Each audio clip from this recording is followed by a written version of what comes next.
මිනිමුතු, දිමුතු, ඒ වගේ බෑන් දෙන්න දුමින්ද, අසන්ත, මුරුගුරාලා, මෙනු, සේන්, මිනිමිරිය, රෝහි. ඒ වගේම ලක්ෂණ මාස්කෝරාල මහත්මයාගේ සහෝදරී දෙන්න රවීන්ද්‍ර මාස්කෝරාල මහත්මයා, සමන්ත මාස්කෝරාල මහත්මයා, ඒ වගේම සහෝදරිය චිත්‍රා මාස්කෝරාල මහත්මිය ඇතන් සම්බන්ධ කරගෙන ඒ වගේම කල්යාණ මිත්‍ර පිරිස මේ කල්යාණ මිත්‍ර පිරිසත් ඒක ආශ්‍රය කරගෙන මේ හැමදෙනාම බලාපොරොත්තු වන්නේ මීට 3 මාසයකට කලින් පරලෝකසපත් වුණු ආදරණීය ස්වාමීන් වහන්සේ මහත්මයාගේ දරුවන්ගේ ආදරණීය පියාණන් ඒ ඥාතිත්වයේ හැටියට ඥාතිවරයා කල්යාණ මිත්‍රත්වයේ හැටියට කල්යාණ මිත්‍රයා මේ ලක්ෂ්මන් ගාමිණී මාස්කෝරාල මහත්මයා කරගෙන ඒ තමන්ගේ ශ්‍රේෂ්ඨ ඥාතිවරයා වෙනුවෙන් හිතවතා වෙනුවෙන් කරන්න පුළුවන් උදාර සැලකිල්ල ආදරය ගෞරවය දැක්වීමයි මේ සිද්ධ කරන්නේ.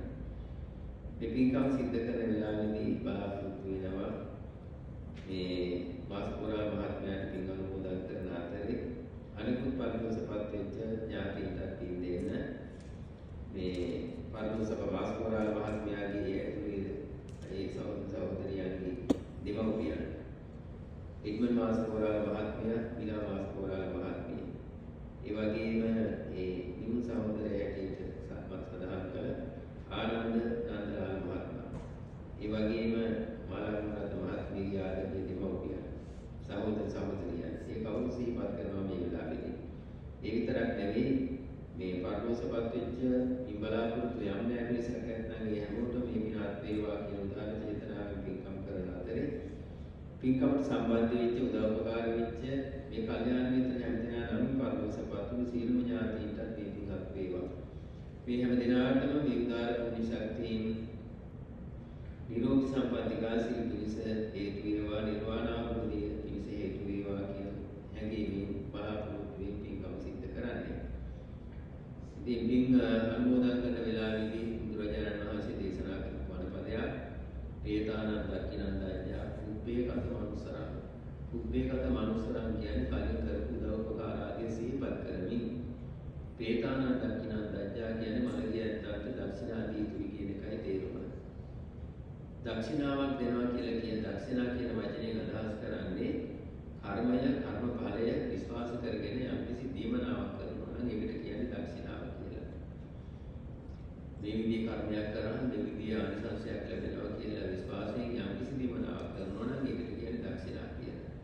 එතකොට මළගියන්ට උදෙසා දක්ෂිනා දෙන්නේ එයත්ගේ සාංශාරික ජීවිතයක් තියෙන නිසා. මාස්කෝරාල මහත්මයාගේ ජීවිතේ මෙතනින් අවසන් වුණා නම් සාමුලින් සංසාරික අවසන් වුණා නම් පිනක් දෙන්න ඕනේ නැහැ. අපි බෞද්ධයින් හැටියට පිළිගන්නවා මේ මහත්මා කරපු කර්ම ශක්තිය අනුව අනිත් ඥාතීන් කරපු කර්ම ශක්තිය අනුව මේ සංසාරේ දිගින් දිගට යනවා. නිවන් දකින්න තුරු. මේ නිවන් දකින්න තුරු මේ සංසාරේ දිගින් දිගට යනකොට එයාට පින් බලාපොරොත්තු වෙන අවස්ථාවක් එන්න පුළුවන්. එහෙම අවස්ථාවක හිටියොත් ඒ ඥාතීන් දෙන ලොකුම අනුග්‍රහයක් උදව්වක් උපකාරයක් වෙනවා පුණ්‍ය අනුමෝදනා කිරීම. ඉතින් අපි දන්නවා මාස්කෝරාල මහත්මයා යහපත් පිය කෙනෙක් හැටියට පොදු පිය කෙනෙක් හැටියට දරුවන්ට හිටියා. හොඳ ස්වාමීන් මහත්මියක් හැටියට ඒ ස්වාමීන් මේ නැතිව ආදරෙන් හිටියා. ඒ වගේම ඥාතීන්ට සහෝදර සහෝදරියන්ට ඒ හැම දිනාටමත් වගේම ඇසුරු කරපු අයත් සමග බොහෝම මිත්‍රත්වයෙන් හිටියා. ඇසුරු කරපු බොහෝ දෙනා අප සමග කතා කළා. මේ මාස්කෝරාල මහත්මයා බොහොම හිතයිසී කෙනෙක්, බොහොම හොඳ කෙනෙක් කියලා. ඒ මහත්මයාට උදව්පකාර කරන්න පුළුවන් යම් කෙනෙක් හම්බුනා නම් ඒ අතට උදව්පකාර කළා. එහෙම තමයි සමාජයේ ජීවත් වෙන්න ඕන. කෙනෙක් මේ ලෝකයේ පහළ වුණාට පස්සේ මිනිසෙක් හැටියට ජීවත් වෙනකොට අනිත් අයට උදව්පකාර කරන්න ඕන. තමන්ට හැකි ප්‍රමාණය. ඉතින් මාස්කෝරාල මහත්මයා ඒ තමන්ගේ ශක්ති ප්‍රමාණයෙන් අනිත් අයට උපකාර කරමින් ජීවත් වෙච්ච හොඳ හිත ඇති කෙනෙක්. ස්වාමීන් වහන්සේලාට බොහොම භක්තිමත් හිතවත් හිටියා. මේ විහාරස්ථානයේ කරන පින්කම් වලදී විශේෂ පින්කම් වලදී මහත්මයා ආවා ඒවට සම්බන්ධ වුණා. ඒ වගේම බොහොම සන්තෝෂයෙන් කරපු පින්කමක් තමයි බෝධීන් වහන්සේට උපස්ථාන කිරීම. බෝධීන් වහන්සේ කියන්නේ ඉතින් අපේ බෞද්ධ ධර්ම සංකේතයක්.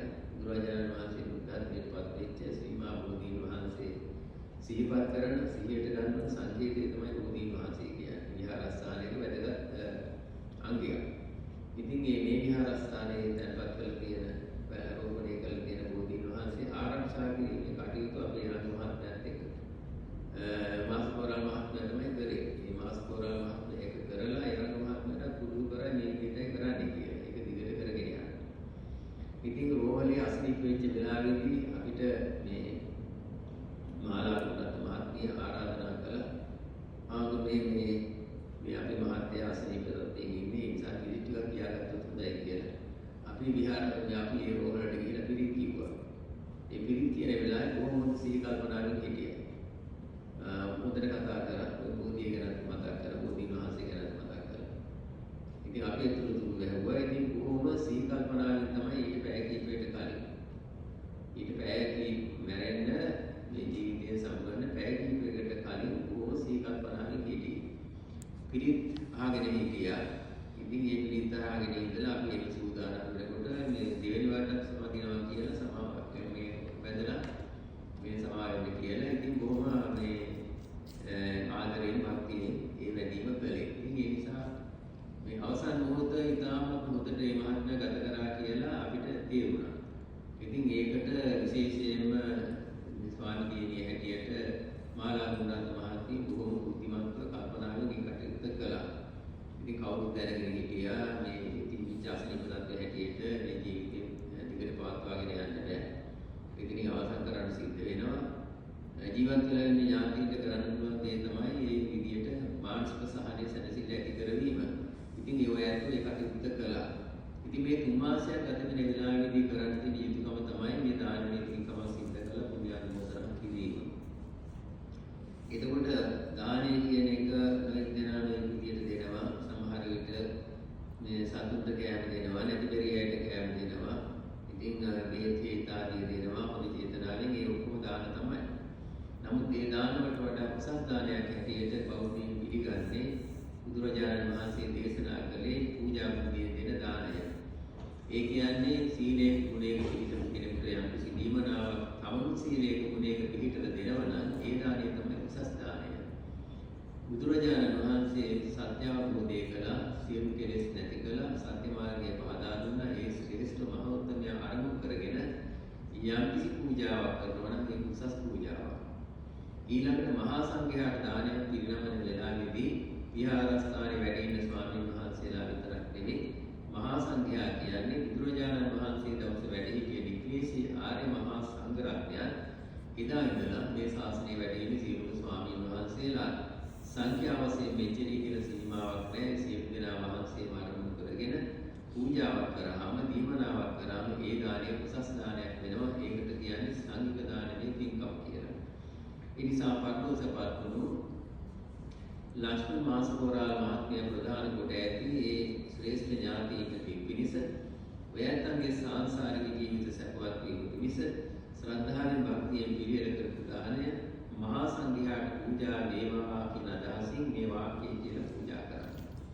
කාලකතානං මේ ඥාතීනං පුඤ්ඤාථාය ඉමං භික්ඛං භික්ඛු සංඝස්ස දේම කාලකතානං මේ ඥාතීනං පුඤ්ඤාථාය ඉමං භික්ඛං භික්ඛු සංඝස්ස දේම කාලකතානං මේ ඥාතීනං පුඤ්ඤාථාය ඉමං භික්ඛං භික්ඛු සංඝස්ස දේම.